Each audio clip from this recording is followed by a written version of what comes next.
अचानक थंडीचा ठाणेकरांना ताप, सर्दी खोकला घसादुखीमुळे त्रस्त, 4 दिवस वाढला होता उकाडा।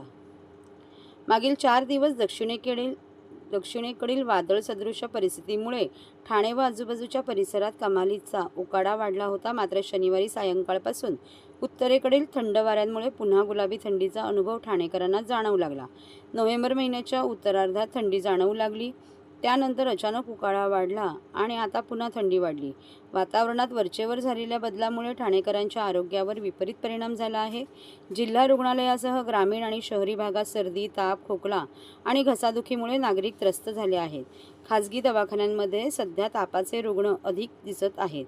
मागील महिन्याच्या शेवटच्या आठवड्यात जिल्ह्याचे तापमान जवळजवळ 14 अंशांपर्यंत खाली आले होते। वातावरणात होणाऱ्या बदलाचा परिणाम नागरिकांना जाणवत आहे। अशा काळात नागरिकांनी खबरदारी घेणे गरजेचे आहे। आरोग्याकडे लक्ष देणे गरजेचे आहे।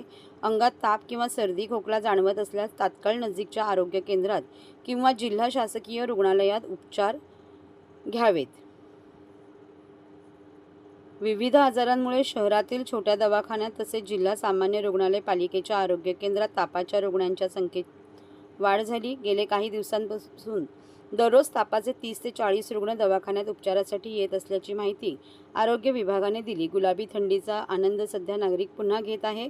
सोमवारी सकाळी 7:30 वाजता तापमान 19.04 अंश सेल्सिअस होते। वातावरणातील वारंवार होणाऱ्या बदलाचा विपरीत परिणाम ठाणेकरांच्या आरोग्यावर होत आहे। वृद्धांना सर्दी, खोकला, ताप, अंगदुखी आणि घसादुखीचा त्रास जाणवत आहे।